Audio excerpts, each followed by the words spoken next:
Welcome back to the Gardening with Joe and Holly radio show. Miss any of those coupon codes you've heard throughout the show? Our parent website, the WisconsinVegetableGardener.com. Underneath the season, or underneath the money tab at the top of the page, you can find all of them there. Holly, let's go to the hotline and bring in our guest for this week. Craig LeHoullier is a tomato nut with a website, blog, newsletter on occasion, and a huge tomato and pepper and eggplant collection. He is also an author, gardener, educator, and he is also known to many as a North Carolina tomato man. Welcome to the program, Craig. Thank you so much, Joey and Holly. It's a pleasure to be here. Well, we thank you so much for taking time and the information you're about to share with us. Now, some people may call you the godfather of tomatoes, but how did this lifelong passion begin? Was it something that you discovered early, or was there an aha moment in your life that you went, this is my path, this is where I need to go? Yeah, well, if lifelong can start at around 3 or 4 years old, it began with the trips that my grandfather and I took through his garden when I was very young, and he showed me his dahlias and his sweet peas and his tomato plants and the strawberries, and I was really lucky. I also had a dad that would, even at 2 years old, take me to local parks and, point at the flowers and teach me the names. The only reason I remember this is I've got pictures of all this, and it became my personal reality really in 1981 when my wife and I got married in 1980, and we had our first garden, and the rest is history. I've gardened ever since. Great. Now, can you tell us more about how you get to name the Cherokee purple tomato? Yeah, well, how about being one of the luckiest guys in the world? I had joined the Seed Savers Exchange in 1986, and people started to figure out there's this guy in Pennsylvania who collects tomato varieties. So a fellow named John D. Green, who lived in Sevierville, Tennessee, wrote me a letter, and in it he included a small sample of seeds, probably no more than 20, and the letter essentially said, this is an unnamed tomato, it's purple, and it was shared with me by someone whose grandfather received it from the Cherokee Indians 100 years ago. So that puts it somewhere in the 1880s, 1890s. I grew it, fell in love with it. The flavor was wonderful. The color was unique. When I grew that in 1990, tomatoes of that color were really not known at all. So I gave it the name Cherokee Purple, sent it to my friend Jeff McCormick, who ran a seed company, Southern Exposure Seed Exchange. He gave me a call the next year, said he loved the flavor, loved the story, but it's the color of a bruise that when you bang your thigh at the edge of a table. And he told me, he said, this tomato is never going to catch on. Americans love their tomatoes red. They will not accept a weird-looking tomato like this. And here we are in 2025, and I really can go to any farmer's market in the country and probably see that tomato sold. So, like I said, would I have been asked to write epic tomatoes without having received Cherokee Purple and become known in the tomato world? Maybe, maybe not, but I owe a lot to that tomato, and it's still one of my top 3 tomatoes that I just have grown every year since receiving that seed. Well, and you say the society wouldn't accept something other than a red tomato. Now, if you survey 100 backyard gardeners, I think most of them wouldn't want to grow a red tomato. They want to grow a yellow or a peach or a green or a purple or whatever color. They don't want red. No, we sold seedlings in Raleigh for 20 years, and it started off, what have you got for red? And I would always give them a pink or a yellow or a white or a green. And within a few years, well, they want the Easter egg collection. They want every color in their garden. So you just have to ease people along a little bit and encourage them. And then they realize this is fun stuff to grow a tomato that is just something out of the ordinary. I just love it. I love the Cherokee Purple tomato, and I just think it's so cool. So and it's so different in flavor compared to a mortgage lifter or a black crim. It's just this distinct pop in your mouth flavor. Yeah. And, you raised a really interesting point. I did a blind tomato tasting with Joe Lample a few years ago, and it proved something that I always kind of knew. We eat with our eyes. And if you don't take the color of what you're eating into account, your perceptions of flavor will be very, very different. And each tomato has its own personality and own particular flavor. So it's made this an endlessly interesting, infinite hobby for me. You know, I just turned 69. I hope to be gardening when I'm 100.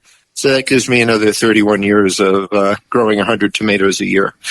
I love it. So your book is Epic Tomatoes. Please tell us about it. You know, maybe something unique or different in it, something to catch the eye of our listeners. Tell us more. Sure. Well, the book really was born from me getting known in the community, and then finally a friend, Nikki Jabor, up in Canada, who had a gardening radio show, suggested that I write a tomato book. Story Publishing was looking for someone to write a tomato book. But really, my wife had been, shall I use the word nagging? Let's say bugging, pestering, for years saying, you need to get this down. Positively encouraging. She really did, and she's doing the same thing right now with the third book that's sitting in my head that I haven't gotten to yet. So really, signed the contract in 2012, and took me a few years to write it. And, you know, it was really fun. A few unique things about it. There are lots of images of old seed catalogs, and that's a real passion of mine, is genealogy and the history of these. Every tomato in it is from my garden. And in the back are a few really special parts. There's images of letters that many, many gardeners sent me through the years with their special family heirlooms. And something I think is really unique, the results of a 3-year contest I held comparing heirlooms and hybrids to convince myself that I didn't have to grow flavorless hybrids. I could focus on the beautifully colored, wonderfully flavored heirlooms and really suffer nothing at all for yield. And so it's got a lot of me in it. And many of the individual things I put in the book I thought about while my wife and I were walking our dogs at night. And it's, what if I do this? What if I do that? So Story was a wonderful publisher, and I had a wonderful editor, Carlene, who listened to me and took some of my suggestions to make the book unique. So even, you know, after all this time, I'm still really proud of what's in it, and really proud of how Story made it beautiful. They did me very, very well with the way that they arranged it, and it's a gorgeous book. Well, and the way you describe it, you're an individual where your mind doesn't shut off. You just need a notepad. Your thoughts never stop coming, and they're always good thoughts. If I just do all these things, this vision will appear. I will be able to make this come true. Well, and I also can touch type 120 words a minute. So the book was mostly in my head. So right. I just needed discipline to sit in front of a laptop, which is hard for me because I want to be kayaking and hiking and gardening and walking the dog. So a little, you know, I retired from Big Pharma, 12 years ago. Now I have to manage my own life and keep myself motivated and keep my little to-do list going. But I like to tick things off every day. Now, the story with the Cherokee Purple tomato, do you think in the current status that we are in the United States or in the world that there are stories like that still to be told, that this is a tomato that's unnamed, variety that's been around, that it's been on a little farm for 50, 80 years? You think that still exists today? It still does exist. And even as recently as a few years ago, a fellow named Walt from Connecticut that I met at a garden talk sent me a tomato, the seeds of which had been in his freezer, that his grandmother brought over from Italy, and it had no name. And he was concerned that he was the only one that was growing it. So what I do when people tell me these stories is I contact some of my seed company friends and I say, would you like to carry a tomato that you'll be the only one selling it? Then I have to convince the person with the tomato that the best way to keep it going is to make it as widely available as possible. It's best not to think about trying to make money off a family heirloom, but instead giving it to the world, giving it to gardeners, and let everyone enjoy this wonderful packet of genes that's been passed down through the years for so long. Now, you grow in straw bales. Is there a process that's involved there? Tell us more about how you got into straw bale gardening. Where did that get discovered? Well, you know, it came to be in terms of the book I wrote about it because Story asked me, would you like to write a book on straw bales gardening? And I said, well, sure, but I need to convince myself it's a viable technique first. So it took a few years. It turns out when we were living in Raleigh, a sheriff in town was very, very good at growing gardening in straw bales. So he shared a lot of information with me. I went and saw what he did. I grew to love it. And in fact, here in Hendersonville, North Carolina, where I live, I'm at about 80% straw bales, 20% containers. And it's on our backyard, which is our septic field. So if I couldn't grow in straw bales and containers, I'd have no garden. The process is turning your straw bale essentially into a compost bin, causing the center of it to start breaking down by treating it with heavy nitrogen alternating days, followed by a balanced food like a 10-10-10.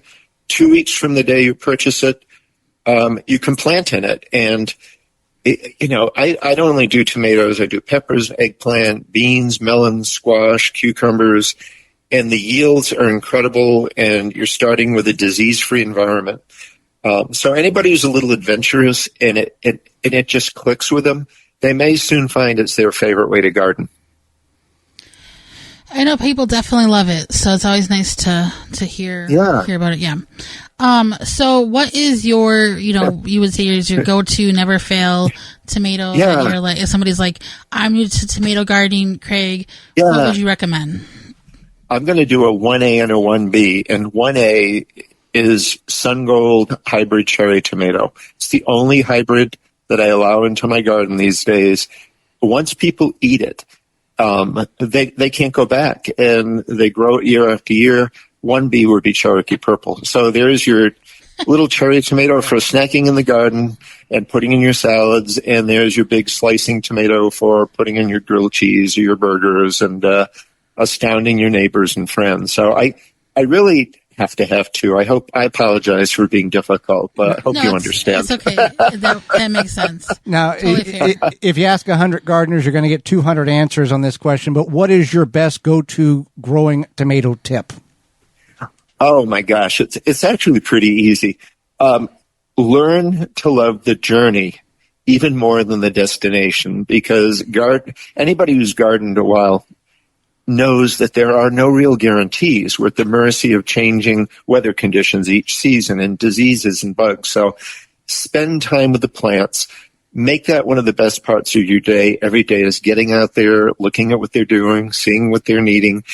And if you do that, there's a really good chance at the end of the season, you'll be rewarded with a bounty of delicious tomatoes to share with everyone. To me, gardening is a hobby, but it's also a life that you're just out there. The birds are singing, the weather is beautiful, and time just passes so fast. So as you can tell, I've been gardening 40 years, and I love it not one iota less than the first shovelful of dirt that I dug all that time ago. Absolutely love that. We've really enjoyed having you on the program, Craig.